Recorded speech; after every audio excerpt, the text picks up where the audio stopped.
નમસ્કાર મિત્રો, ચાલો આજે આપણે આ વિડીયોમાં ધોરણ 1 ગણિત અધ્યયન સંપુટમાં એકમ 1 વાંદરા ટોળી એકમ વિશે શીખીશું। અહીં પ્રવૃત્તિ નંબર 1માં આપણને એક સરસ મજાનું ચિત્ર આપેલું છે। જે ચિત્રની અંદર બે ઝાડ છે, ઝાડ ઉપર કેટલાક વાંદરાઓ છે અને એક વાંદરો ઝાડ ઉપરથી નીચે ઉતરી રહ્યો છે, એક વાંદરો ઝાડની નીચે બેઠો છે, એક ખિસકોલી સફરજન ખાઈ રહી છે। ચિત્રમાં એક ભેંસ છે અને ભેંસ ઉપર એક બગલો બેઠો છે અને એક સરસ મજાની નદી છે। એ નદીની અંદર બે માછલીઓ તરી રહી છે અને એક કાચબો તરી રહ્યો છે અને નદીના કિનારે એક વાંદરો કૂદાકૂદ કરી રહ્યો છે। આવું સરસ મજાનું આપણને ચિત્ર આપેલું છે, જે ચિત્રનું બાળકો પાસે વર્ણન કરાવવાનું છે અને ત્યારબાદ ઉપર નીચે, દૂર નજીક, અંદર બહાર વગેરે જેવી સંકલ્પનાઓ બાળકોને પ્રશ્ન પૂછી અને સમજાવવાની છે। ત્યારબાદ પ્રવૃત્તિ નંબર 2માં બાળકોને વર્ગખંડની વસ્તુઓ અંગે પ્રશ્નો પૂછીએ અને અંદર બહાર, દૂર નજીક, ઉપર નીચે વગેરે જેવી સંકલ્પનાઓ બાળકોને સમજાવવાની છે। ત્યારબાદ અહીં પેજ નંબર 2 ઉપર એક આપણને અભિનય ગીત આપેલું છે। તે અભિનય ગીતનું સૌપ્રથમ ગાન કરવાનું છે, ત્યારબાદ ઝીલગાન, ત્યારબાદ સમૂહ ગાન કરવાનું છે અને ત્યારબાદ અભિનય સાથે ગીત ગાવાનું છે। ત્યારબાદ અહીં પાના નંબર 3 ઉપર એક આપણને ચિત્ર વાર્તા આપેલી છે। એ ચિત્ર વાર્તાનું સૌપ્રથમ શિક્ષક દ્વારા વાંચન કરવાનું છે, ત્યારબાદ કથન દ્વારા બાળકોને રસપ્રદ રીતે આ વાર્તા સંભળાવવાની છે। એક સમયની વાત છે, એક મોટું જંગલ હતું। એ જંગલમાં એક તળાવ હતું। એ તળાવના કિનારે એક મોટું ઝાડ હતું। આ ઝાડ ઉપર ઘણા બધા વાંદરાઓનું ટોળું રહેતું હતું। વાંદરા આખો દિવસ ઝાડ ઉપર ચડ ઉતર કર્યા કરતા હતા। એમના બચ્ચા પણ એમની પાછળ ઊપાઊપ કરતા દોડે અને અંધારું થાય તો પણ જંપે નહીં અને ઝાડ ઉપર ચડ ઉતર કર્યા કરતા હતા। એક દિવસની વાત છે, બધા વાંદરાઓ ઝાડ ઉપર સૂઈ ગયા હતા અને અંધારું થઈ ગયેલું। પૂનમની રાતનો સમય હતો અને આકાશમાં ચંદ્રમા ગોળ ખીલી ઉઠ્યો હતો અને એ તળાવની અંદર એ ચંદ્રનું પ્રતિબિંબ દેખાતું હતું।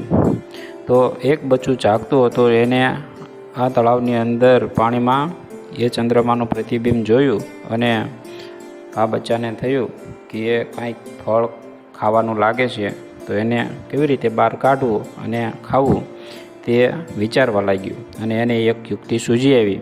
એટલે તો એ બચ્ચાએ ફટાફટ બીજા બચ્ચાઓને ઊંઘમાંથી જગાડ્યા અને પછી તો એક બચ્ચાએ ઝાડની ડાળ પકડી અને બીજા બચ્ચાઓ એકબીજાની પૂંછડી પકડી અને લટક્યા અને ફળ સુધી પહોંચવાનો પ્રયત્ન કર્યો, પરંતુ સૌથી ઉપરના બચ્ચાના હાથમાંથી પકડ છૂટી ગઈ અને વજન વધી ગયો એટલે ધડામ કરતા પાણીમાં અંદર પડ્યા અને અવાજ થયો એટલે ઝાડ ઉપર જે વાંદરાઓ સૂતા હતા તે જાગી ગયા અને પાણીમાં પડેલા બચ્ચાને જોઈ અને બધા ખડખડાટ હસવા લાગ્યા। આવી સરસ મજાની વાંદરા અને તેના બચ્ચાની વાર્તા આપેલી છે, તે બાળકોને સમજાવી અને એ વાર્તાની નીચે જે કેટલાક પ્રશ્નો આપેલા છે તે પ્રશ્નો બાળકોને પૂછી અને તેના જવાબ મેળવવાના છે અને વાતચીત અને ચર્ચા કરવાની છે। ત્યારબાદ અહીં પેજ નંબર 4 ઉપર બે ઝાડના ચિત્રો આપેલા છે। તે ઝાડ ઉપર હોય તેના ઉપર સાચાની નિશાની કરવાની છે। અહીં પહેલા ચિત્રમાં એક કબૂતર, કાગડો અને ચકલી ઝાડ ઉપર છે, તો તેના ઉપર આપણે સાચાની નિશાની કરવાની છે અને બીજા ચિત્રમાં આંબાનું ઝાડ છે, તો એ ઝાડ ઉપર જે કેરીઓ છે તેના ઉપર આપણે આ રીતે સાચાની નિશાની કરવાની છે। ત્યારબાદ પેજ નંબર 5 પર એક સફરજનના ઝાડનું ચિત્ર છે। તે ઝાડની નીચે જે ફળ પડેલા છે તેની નીચે આપણે સાચાની નિશાની આ રીતે કરવાની છે અને બાજુમાં એક ટેબલ આપેલું છે, તે ટેબલની નીચે જે વસ્તુઓ પડેલી છે તેની ઉપર આપણે સાચાની નિશાની કરવાની છે। તો ટેબલ નીચે દડો અને બેટ પડેલું છે, તો તેની ઉપર આપણે સાચાની નિશાની કરવાની છે। ત્યારબાદ અહીં એક ઝાડનું ચિત્ર આપેલું છે અને તેની ઉપર કેટલાક વાંદરાઓ છે। તેમાં સૌથી ઉપર જે વાંદરો બેઠો હોય તેના ઉપર આપણે ત્રિકોણની નિશાની કરવાની છે અને બાજુમાં એક નિસરણીનું ચિત્ર છે, તેમાં સૌથી ઉપર જે ઉંદરડો છે તેના ઉપર આ રીતે આપણે ત્રિકોણનું નિશાન કરવાનું છે। ત્યારબાદ અહીં પેજની નીચે 5 અંક લખેલો છે, તેને આપણે પેન્સિલથી ખૂટીને આ રીતે અંક લખવાનો છે. ત્યારબાદ પેજ નંબર 6 ઉપર અહીં આપણને 3 માટલા આપેલા છે. તેમાં સૌથી નીચે જે માટલું છે તેમાં આપણે આ રીતે રંગ પૂરવાનો છે અને તેની બાજુમાં કેટલાક બોક્સ આપેલા છે. તેમાં સૌથી નીચે જે બોક્સ છે તેમાં આપણે આ રીતે રંગ પૂરવાનો છે. ત્યારબાદ અહીં એક ચિત્ર આપેલું છે, જે ચિત્રમાં કેટલાક વાંદરાઓ તળાવમાંથી બહાર નીકળે અને ખાવાનું શોધવા માટે નીકળે છે. તો એક જાંબુનું ઝાડ આવે છે, તો એ જાંબુના ઝાડ ઉપર કેટલાક વાંદરાઓ ચડી અને જાંબુ ખાવા લાગ્યા છે અને કેટલાક વાંદરાઓનું ટોળું પર્વતથી દૂર કેળાની વાડીમાં કેળા ખાવા માટે જાય છે. આ રીતે બાળકો પાસે ચિત્રનું વર્ણન કરાવવાનું છે અને ત્યારબાદ અહીં કેટલાક પ્રશ્નો આપેલા છે, તેવા પ્રશ્નો બાળકોને પૂછવાના છે, જેવા કે બતકની સૌથી નજીક કયો વાંદરો છે, ત્યારબાદ તળાવની સૌથી દૂર કયો વાંદરો છે, વગેરે જેવા પ્રશ્નો પૂછી અને બાળકોને દૂર, નજીક અને ઉપર નીચે વગેરે જેવી સંકલ્પનાઓ બાળકોને સમજાવવાની છે. ત્યારબાદ પેજ નંબર 7 ઉપર અહીં આપણને એક ઝાડનું ચિત્ર આપેલું છે. તે ઝાડની નજીક એક કૂતરો છે અને એક કૂતરો દૂર છે. તો તેમાં આપણે જે નજીક કૂતરો છે તેની નીચે આપણે સાચાની નિશાની આ રીતે કરવાની છે. ત્યારબાદ અહીં ચિત્રમાં 2 બાળકો સાયકલ ચલાવી અને જઈ રહ્યા છે અને અહીં ફ્લેગનું ચિત્ર આપેલું છે. તો આ ફ્લેગના ચિત્રની નજીક જે બાળક હોય તેના નીચે આપણે સાચાની નિશાની કરવાની છે. ત્યારબાદ આ ચિત્રમાં એક ઘર છે અને 2 ઝાડના ચિત્રો આપેલા છે. તો એ 2 ઝાડમાં ઘરથી જે સૌથી દૂર ઝાડ હોય તેના નીચે આપણે સાચાની નિશાની કરવાની છે. ત્યારબાદ આ ચિત્રમાં એક સૂર્ય અને 2 ચકલીના ચિત્ર આપેલા છે. તેમાં આપણે સૂર્યથી જે દૂર હોય તે ચકલીની નીચે આપણે સાચાની નિશાની કરવાની છે. ત્યારબાદ અહીં પેજની નીચે 7 અંક છે, તે ટપકા જોડી અને આપણે 7 અંક આ રીતે લખવાનો છે.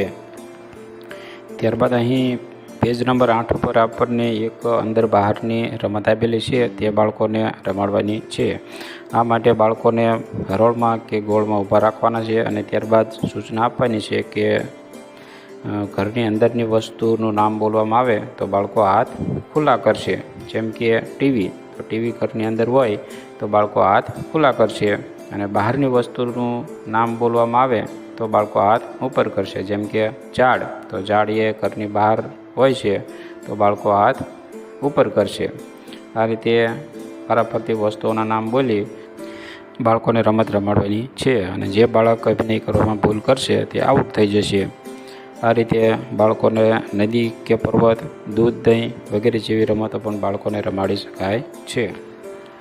ત્યારબાદ અહીં આપણને એક ગ્લાસનું ચિત્ર આપેલું છે. તે ગ્લાસની અંદર કેટલીક વસ્તુઓ છે, જેવી કે પેન્સિલ, પાસો, લખોટી અને માપપટ્ટી અને કેટલીક વસ્તુઓ ગ્લાસની બહાર પડેલી છે, જેમ કે બટન, બોલપેન, રબર અને કાતર. તો એ ગ્લાસની અંદર જે વસ્તુઓ પડેલી છે તે અંદરની વસ્તુઓ પર આપણે ચોકડીની નિશાની કરવાની છે. ત્યારબાદ અહીં નીચે એક કબાટનું ચિત્ર આપેલું છે. તે કબાટની અંદર દફતર, બોટલ, રમકડા, પુસ્તક, ઘડિયાળ, ફ્લાવર પોટ, બોલપેન વગેરે જેવા વસ્તુઓ કબાટમાં છે તેની ઉપર આપણે ચોકડીની નિશાની કરવાની છે અને બેટ, દડો અને ખુરશી જેવી વસ્તુઓ બહાર છે તેના ઉપર આપણે નિશાની કરવાની નથી. ત્યારબાદ અહીં પેજની નીચે 8 અંક આપેલો છે, તેના ટપકા આપણે આ રીતે ખૂટી અને 8 અંક તૈયાર કરવાનો છે. ત્યારબાદ અહીં પેજ નંબર 9 ઉપર આપણને એક ચિત્ર આપેલું છે. તે ચિત્રની અંદર એક ઘર છે.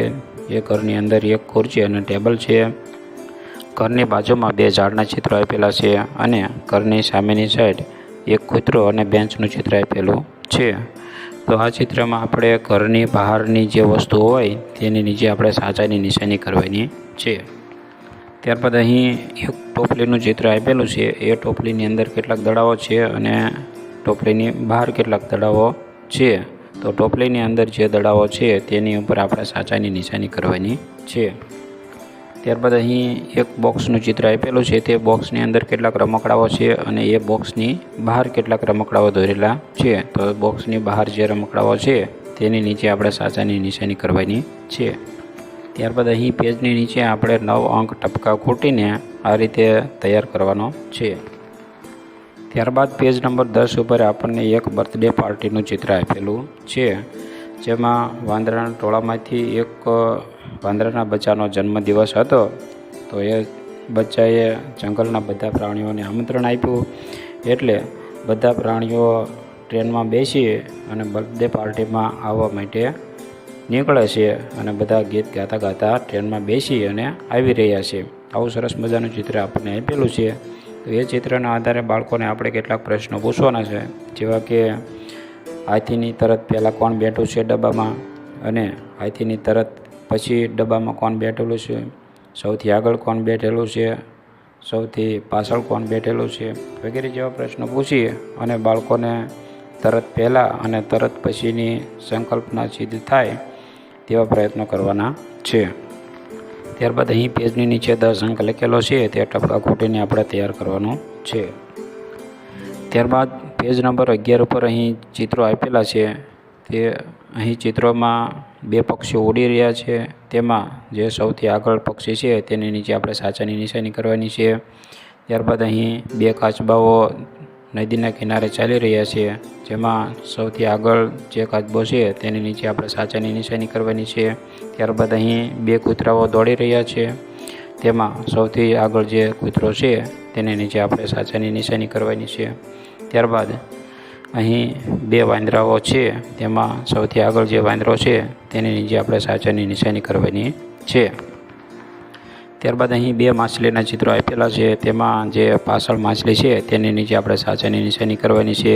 ત્યારબાદ અહીં ચિત્રમાં 2 ઊંટના ચિત્ર આપેલા છે, તેમાં જે પાછળ ઊંટ છે તેની નીચે આપણે સાચાની નિશાની કરવાની છે. ત્યારબાદ અહીં 2 ખિસકોલીઓ દોડી રહી છે, તેમાં જે પાછળ ખિસકોલી છે તેની નીચે આપણે સાચાની નિશાની કરવાની છે. ત્યારબાદ અહીં 2 બાળકો દોડી રહ્યા છે, તેમાં પાછળ જે બાળક છે તેની નીચે આપણે સાચાની નિશાની કરવાની છે. ત્યારબાદ અહીં પેજની નીચે 11 અંક આપેલો છે, તે ટપકા ખૂટી અને લખવાનો છે.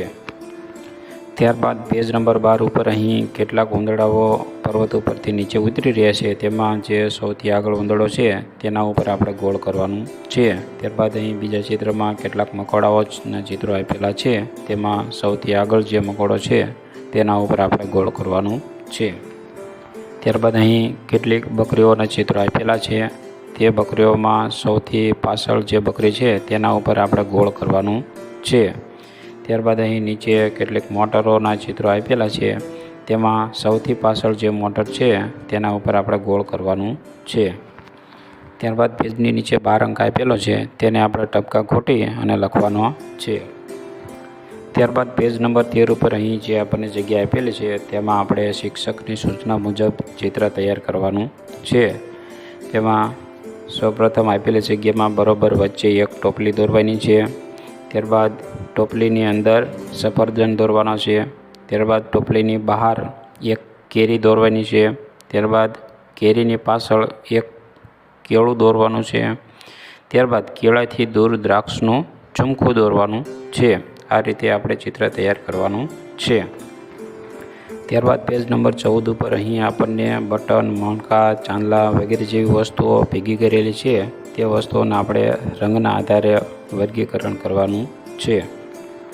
ત્યારબાદ અહીં પ્રગતિ નોંધ આપેલી છે, તે પ્રગતિ નોંધમાં જો બાળકમાં આપેલી ક્ષમતાઓ સિદ્ધ થઈ જાય તો એ નીચે સાચાની નિશાની કરવાની છે, અને બીજા બાળકની મદદથી જો બાળક તે કામ કરી શકતું હોય તો બી નીચે સાચાની નિશાની કરવાની, અને જો બાળકને સાવ ન આવડતું હોય તો સી નીચે સાચાની નિશાની કરવાની છે. ત્યારબાદ અહીં પેજની નીચે ટપકા જોડી અને 14 અંક લખવાનો છે. આ રીતે આ એકમની પ્રવૃત્તિ દ્વારા બાળક ઉપર નીચે, આગળ પાછળ, દૂર નજીક તેમજ રંગ, આકાર અને કદના આધારે વર્ગીકરણ કરી શકે તે ઉદ્દેશ રહેલો છે. શિક્ષણને લગતા વધુ વિડીયો નિહાળવા માટે અમારી ચેનલને લાઇક કરો, સબસ્ક્રાઈબ કરો.